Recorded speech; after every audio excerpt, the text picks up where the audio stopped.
Aidan wasn't popular. He wasn't understood. Whether it was work or sport, he wasn't very good.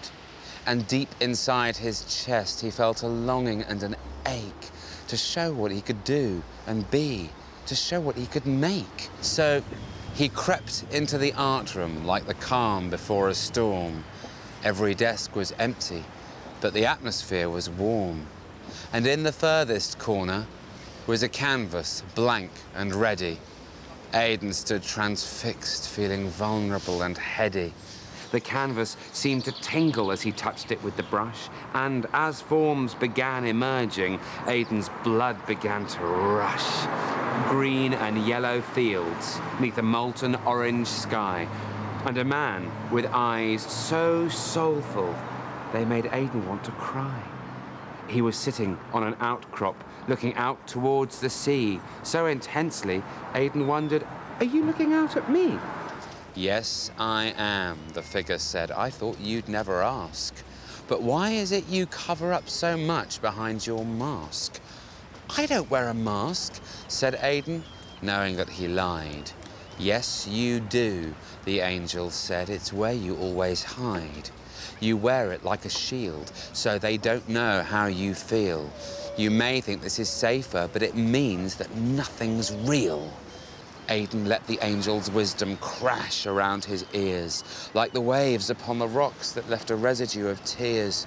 Salty spray engulfed him. He couldn't see a thing, and he had to close his eyes because the water made them sting. As the spray subsided, Aidan felt a sense of calm, and instinctively he knew that he was safe from any harm. His eyes still firmly closed, he took a steady breath of air and reached out to the painting, but the painting wasn't there. "Don't be scared," the angel whispered. "Come and sit with me. Dry your eyes, take my hand, we'll sit beneath my tree." "What's your name?" Aidan asked and took the angel's hand.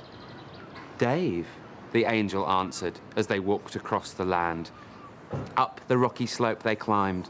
The ground was warm and red, and as they sat, a flock of starlings circled overhead. The sky was pink and purple stripes, the sea a silver froth. Aidan slipped his jacket off and sat upon its cloth. They watched the setting sun in silence, sitting side by side. Aidan leant against the angel's shoulder and he cried. "I want to stay with you," he said. "My world isn't kind, and all my life I've shrugged it off, pretending I don't mind." Dave the angel put his arm around the young man's shoulder. "I can see that though you're young, your soul is eons older. You think my world is beautiful, but all this came from you. You're the one that painted it, and this you know is true. But painting isn't governed by the palette or the brush, and people in your world are often caught up in the rush. They think that life's this race and has a final destination, but the journey is the key, because the journey is creation. So go on home and paint your world as beautiful as this. Show the people round you there is nothing they should miss.